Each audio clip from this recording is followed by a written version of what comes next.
بسم الله الرحمن الرحيم.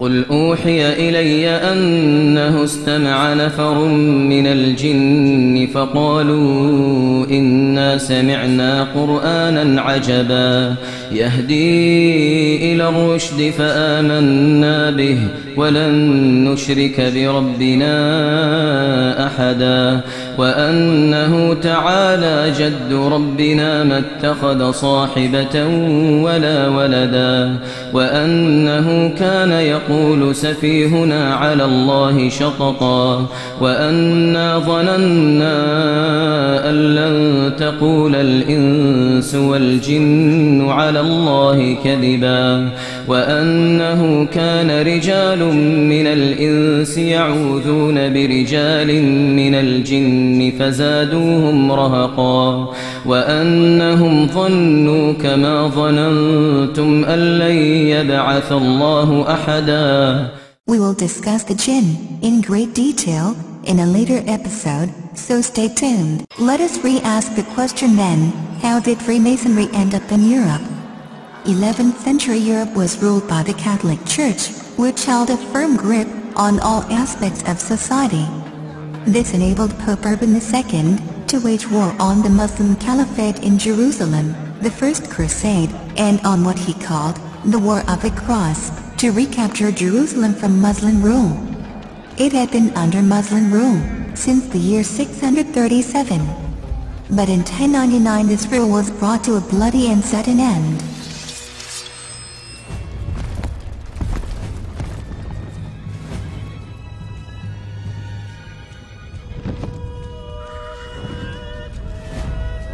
And it was said that the blood ran in the streets, knee-high to the horses.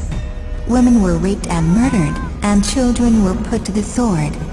Out of this bloodshed and terror, a group of warrior monks arose. The Knights of the Temple of Solomon, or what they were later to be known by, the Knights Templars. 20 years after Jerusalem was taken, the dome of the rock mosque was seized by the Templars, and they began excavating underneath the mosque, and what they found changed history forever. What did they find? Documents and books of the secret arts of black magic, Kabbalah and the ancient mystery schools.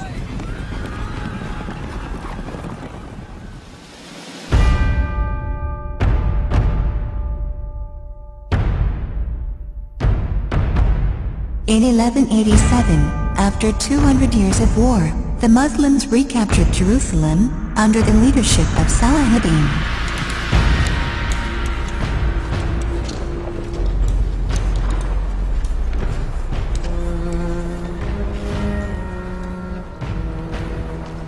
Will you yield the city?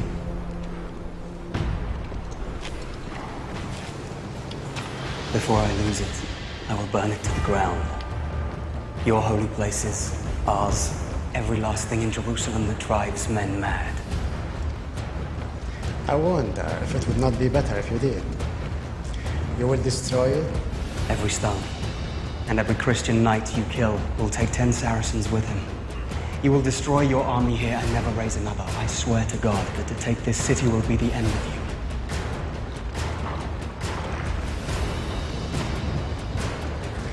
you. Your city is full of women and children. If my army will die, so will your city.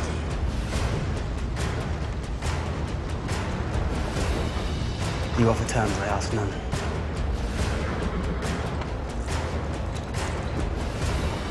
I will give every soul safe conduct to Christian lands. Every soul. The women, the children, the old, and all your knights and soldiers, and your queen. Your king, such as yours, I leave to you, and what God will make of it. No one will be harmed, I swear to God. The Christians butchered every Muslim within the walls when they took this city. I am not those men. I am Salahuddin. Salahuddin. Once the Templars arrived back in Europe, they became very wealthy, they became the bankers, and the finances of all the European monarchs. In 1307, or 120 years after their departure from Jerusalem, their secret order was in place and fully operational. Pope Clement VII and King Philip of France accused the Templars of several heresies, including devil worship, black magic, sodomy, and many other mortal sins, which were part of their newfound rituals. The Templars were rounded up, tortured, imprisoned, and put to death. But a few of them managed to escape the same fate of their brethren, and that's when they went underground and changed their identity from the Knights Templars to the Freemasons. They found home in Scotland.